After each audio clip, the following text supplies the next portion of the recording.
अस्सलाम वालेकुम। आपका कोई भी क्वेश्चन हो तो आपने पोस्ट कर देना है गूगल क्लासरूम में।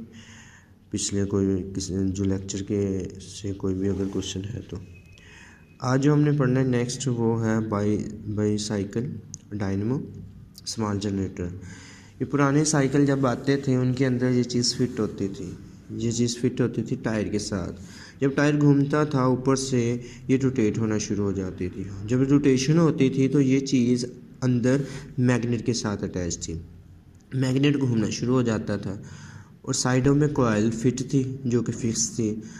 तो इससे फ्लक्स पैदा होता था और इलेक्ट्रिसिटी पैदा होना शुरू हो जाती थी। तो इलेक्ट्रिसिटी आगे फिर यहाँ से वायर्स निकलती थी और बल्ब के शिफ्ट हो जाती थी इलेक्ट्रिसिटी बल्ब को और बल्ब चलना शुरू हो जाता था। तो ये रात को करते होते थे। यहाँ पे बटन होता था, प्रेस करते थे, ये टच होना शुरू हो जाता था टायर के साथ। इसका सेम मैकेनिज़्म है जो आपने कल पढ़ा था कि कॉइल है सेंटर में और साइडों में मैग्नेट है। मैग्नेट को रोटेट कर लें या कॉइल को रोटेट कर लें, दोनों में किसी चीज़ की भी रोटेशन के बाद फ्लक्स पैदा होगा और इससे इलेक्ट्रिसिटी पैदा होना शुरू हो जाएगी। यही चीज़ हमने कल पढ़ी थी। आज वही चीज़ है कि इसके अंदर हम स्ट्रक्चर को देखें, रोटेशन ऑफ मैग्नेट। यहाँ से ऊपर जो शाफ्ट ये लगी हुई है, ये जो नोब है ऊपर वाला जो सिरा है इसका, ये टच होता है इस टायर के साथ, घूमना शुरू हो जाता है। फिर अंदर मैग्नेट को घुमाना शुरू कर देता है। मैग्नेट को घुमाना शुरू कर देता है। मैग्नेट जब घूमता है तो कॉइल के सेंटर में तो सेम वही चीज़ आ जाती है कि कॉइल और मैग्नेट का दोनों का एक दूसरे के पास होता है, तो इससे फ्लक्स पैदा हो जाता है, इलेक्ट्रिसिटी पैदा होना शुरू हो जाती है। तो यही चीज़ यूज़ करते हैं इसके अंदर बाईसाइकिल के अंदर लाइट्स को ऑन करने के लिए रात के वक्त। और यही चीज़ वर्किंग प्रिंसिपल इसका होता है कि जो ज़्यादा बड़े जनरेटर होते हैं उनके अंदर भी यही प्रिंसिपल यूज़ किया जाता है कि उसमें एक मैग्नेट को रोटेट करवाया जाता है, कॉइल को फिक्स रखा जाता है। इसी तरह डायनेमो में भी ऐसा ही है कि मैग्नेट रोटेट करता है कॉइल के अंदर, इससे व्हील के साथ जब टच होता है तो मैग्नेट रोटेट करता है जिससे इलेक्ट्रिसिटी पैदा होती है। नेक्स्ट जो इसका आ जाता है पावर प्लांट जनरेटर। ये तो एक छोटा सा जनरेटर था। पावर प्लांट जनरेटर वो बात है जैसे डैम के साथ अटैच होते हैं जनरेटर, उसकी बेस के साथ निचली साइड पे जनरेटर अटैच होते हैं, ऊपर से पानी गिरता है तो वो चलना शुरू हो जाते हैं। इसी तरह फ्यूल वाले होते हैं। अब इसके बारे में हम पढ़ेंगे कि पावर प्लांट जनरेटर कैसे काम करते हैं। किसी भी कंट्री की डेवलपमेंट इस पर भी डिपेंड करती है कि उनके पावर रिसोर्सेज क्या है। तो पावर रिसोर्सेज जितने ज़्यादा स्ट्रॉन्ग होंगे उतनी ज़्यादा उनके वहाँ पे फैसिलिटीज़ आ जाएंगी। हमारा भी देख लें कि लाइट बंद हो जाए या गैस ना आए तो वो भी एक पावर रिसोर्स है, तो क्या बनता है।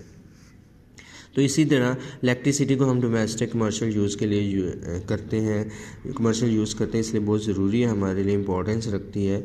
तो पावर जनरेशन की जाती है बड़े पैमाने पे पावर जनरेटर्स के ज़रिए। अब ये किया कैसे जाता है, पहले तो इसका प्रिंसिपल आ रहा है कि वर्किंग कैसे करता है। पावर प्लांट जनरेटर के अंदर एक कॉइल होती है जिसे स्टेशनरी रखा जाता है, मतलब साकन रखा जाता है। ये आप देख सकते हैं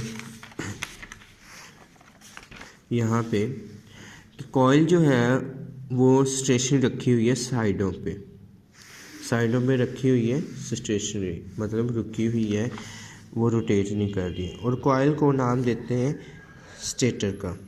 जबकि मूविंग मैग्नेट होता है सेंटर में जिसे हम रूटर कहते हैं।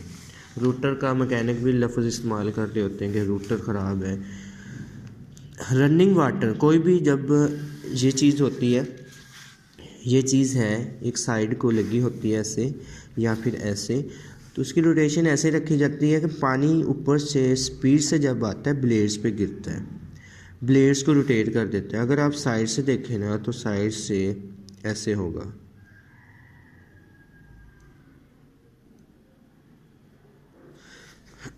अंदर ऐसे।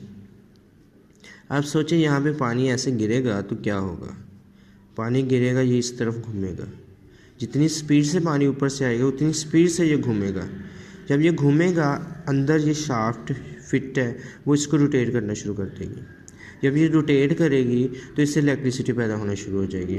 तो यही चीज़ पानी के ज़रिए जो डैम बना के इलेक्ट्रिसिटी पैदा करते हैं उसमें करते हैं। इसके अलावा जो फ्यूल से करते हैं, आप कहें फ्यूल तो थोड़ी यूज़ होगा, फ्यूल से स्टीम बनाई जाती है। स्टीम बनाई जाती है, वाटर को हीट करके स्टीम बनाई जाती है। स्टीम से फिर प्रेशर दिया जाता है और उस प्रेशर से फिर ये घूमती है, ये ब्लेड्स घूमते हैं, टरबाइन घूमती है अंदर से, तो उससे रूटर को घुमाती है जिससे रोटेशन होना शुरू हो जाती है, उससे इलेक्ट्रिसिटी पैदा होती है। तो इसका कंसेप्ट तो आपको समझ आ गया होगा। आगे हम इसको भी देखें थ्योरेटिकली क्या क्या बातें की गई हैं। Running water fuel like coal oil और gas are used to run generator for producing electricity. तो कोल फायर इलेक्ट्रिसिटी एक अलग है और डैम वाली अलग है। कोल फायर, कोल मतलब जो कोयला, उसे जलाने के बाद इलेक्ट्रिसिटी पैदा की जाती है। बर्निंग कोल से वाटर को हीट किया जाता है, बॉयलर के अंदर स्टीम बनाई जाती है, स्टीम से ब्लेड को टरबाइन को घुमाया जाता है जिससे रूटर शाफ्ट के साथ शिफ्ट हो जाती है, वो फोर्स और रूटर को घुमाना शुरू कर देती है। उसकी स्पिन से मतलब मूवमेंट से और रोटेशन की वजह से स्टेटर के इनसाइड में इलेक्ट्रिक जनरेटर वर्किंग करता है, इलेक्ट्रिसिटी पैदा होना शुरू हो जाती है।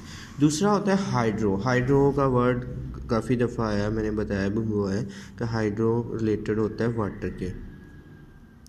जब ये कहीं भी वर्ड आ जाए तो इसका मतलब है related to water. Hydro power generations मतलब पानी के इस्तेमाल से हम पावर जनरेशन कर रहे हैं। ये इकोनॉमिकल भी है कि ज़्यादा ख़र्चा भी नहीं है इस पर, इन्वायरमेंटल फ्रेंडली भी है, कोई भी पोल्यूशन नहीं फैलाता। जबकि कोल से बहुत सारी जहरीली गैसेस निकलती है, आपने इस रेन वाले चैप्टर के अंदर पढ़ा था। हाइड्रो पावर स्टेशंस में वाटरफॉल स्पीड से पानी आता है, ऊपर से पानी आता है और आगे टरबाइंस को घुमा देता है। रिजर्वायर से जैसे डैम के अंदर नीचे निचली साइड पे ऐसे बनाए जाते हैं और आगे टरबाइंस अटैच की जाती हैं, आगे रिवर को शिफ्ट कर दिया जाता है। पानी तो गुजरना ही है, उसका इस्तेमाल कर लिया जाता है सेंटर में ये टरबाइंस लगा के। तो टनल्स में ये यहाँ से गुजरता है टनल के ज़रिए और स्पीड से जो पानी गिरता है ब्लेड्स के ऊपर, जिससे मूवमेंट टरबाइन की शुरू हो जाती है और शाफ्ट को रोटेट कर। शाफ्ट की रोटेशन के बाद रोटर घूमता है। रोटर जब घूमता है तो स्टेटर कॉइल के सेंटर में तो इलेक्ट्रिसिटी पैदा होती है। फिर उस इलेक्ट्रिसिटी को शिफ्ट कर दिया जाता है पावर स्टेशंस के अंदर, जहाँ पे स्टोर कर लिया जाता है या फिर सप्लाई कर दिया जाता है आगे नेटवर्क में, जो भी इलेक्ट्रिसिटी का नेटवर्क होता है। नेक्स्ट आपके यहाँ पे क्वेश्चन आप निशान लगाने हैं आपने। पहले आपने अच्छे से इसे सुनना है, सुनने के बाद जब अंडरस्टैंडिंग हो जाए फिर उसके बाद आपने एक दफ़ा ख़ुद से रीड करना है। रीड करने के बाद फिर निशान लगाने हैं ताकि दोबारा फिर एक दफ़ा रीड हो जाए और आप प्रॉपर समझ आ जाए। डायनमो क्या होता है, डिफ़ाइन करते हैं। व्हाट इज़ डायनमो, ऐसे क्वेश्चन मुख्तलिफ तरीक़ों से बन जाते हैं। ये आप निशान लगाएंगे। The dynamo is a small portable generator. Portable जिसे उठाया जा सकता हो, साथ लेके हम जा सकते हैं, यहाँ से लेके व्हेन यू पैडल। आगे है वर्किंग ऑफ अ डायनमो। ये हेडिंग इसके साथ ही अटैच थी तो मैंने यही कर ली। यहाँ से लेके अब यहाँ तक निशान लगाना है इसका। आगे आ जाते हैं पावर प्लांट जनरेटर। स्टार्ट में आ जाती है इम्पोर्टेंस ऑफ इलेक्ट्रिसिटी और पावर रिसोर्सेज। इलेक्ट्रिसिटी के तो यहाँ से 2 पॉइंट बनेंगे, लास्ट जो 2 पॉइंट है, और फर्स्ट में पावर रिसोर्सेज का भी आ रहा है। आगे फिर आ जाता है working principles of power generator. ये शॉर्ट क्वेश्चन भी है एक्सरसाइज में। First state the principle of power generator. तो स्टेट करना है, मतलब शॉर्ट फॉर्म में ही है, तो ये आप यहाँ से लगाएंगे इसका answer. In a power plant generator coil और केप्ट स्टेशनरी, यहाँ से लेके द रनिंग वाटर और फ्यूल लाइक कोल ऑयल और gas are used to run generator for producing electricity, यहाँ तक ये इसका क्वेश्चन आंसर बन गया। आगे फिर लॉन्ग क्वेश्चन भी है इसी का बन रहा एक्सरसाइज में। वो लिखा हुआ है describe the working of power generator.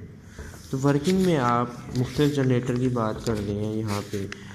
तो पहले तो ये वर्किंग ये भी इसमें शामिल हो जाएगी, ये जो अभी निशान लगा हुआ है शॉर्ट के लिहाज से। उसके बाद ये कोयल फायर इलेक्ट्रिसिटी जनरेटर, ये और जनरेशन में क्या होता है ये उसका हो गया।